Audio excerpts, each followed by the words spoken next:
Gusto mo bang magkaroon ng malaking chest tapos maliit na bewang?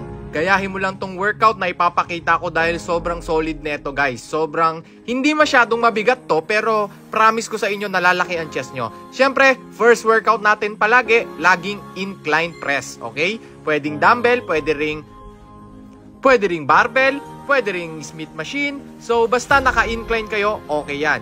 Gawin nyo to guys, 10 to 15 repetitions, 4 na ulit. So ayan, kung makikita nyo dito, proper form ha. Dapat laging proper form. Kahit anong workout yan, proper form dapat. Okay? So ang next workout natin, first time ko na ipapakita sa inyo, ito ang tinatawag na bodyweight dips. Okay? Target muscle neto sa lower chest natin. Kung medyo nagsasag yung chest nyo, yung lower, gawin nyo lang to madalas para umangat. Okay? Para pampafirm to ng lower chest natin eh. Meron kayo makikita ang chest minsan na sobrang lawlaw yung dede, di ba? Pangit yon. So if you form natin yan, gawin nyo tong workout na to. So next workout natin ay concentrated pec deck machine. Ayan. Isa-isang kamay lang kasi concentrated siya. Magko-concentrate kayo if you feel nyo talaga yung mga muscle fibers na tumatama sa upper chest natin.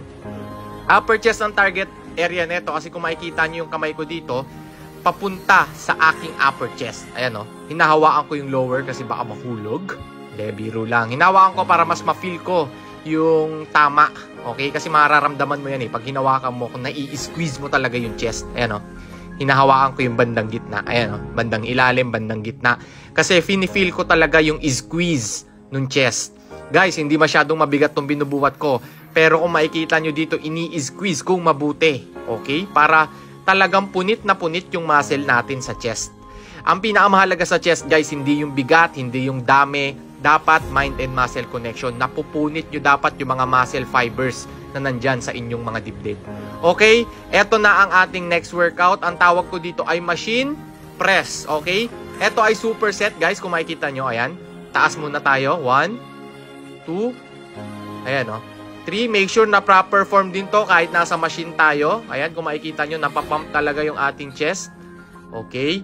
10 repetitions din to. Guys, lahat ng workout na ipapakita ko, 4 hanggang 6 na ulit yung gagawin yan. Siyempre, sunod nyan, after tuloy-tuloy to guys, walang pahinga. Ito ang hammer push. Okay, hammer push yan sa machine. Ayan, kung makikita nyo. Ito, target muscle naman ito sa gitna ng ating chest, inner chest natin. So, ayan, ang ganda nito. Maganda tong machine na to kasi lahat ng variations na gagawa natin. And syempre, yung last na pang superset natin, ayan o, kung makikita nyo, ito, lower chest ang tama nito. Ayan o, kita nyo yan. So, huwag kayong magmamadali. Pag ginawa nyo tong workout na to, dapat mind and muscle connection. Feel na feel nyo dapat yung chest nyo dito para hindi sayang yung chest workout na gagawin nyo kahit kailan.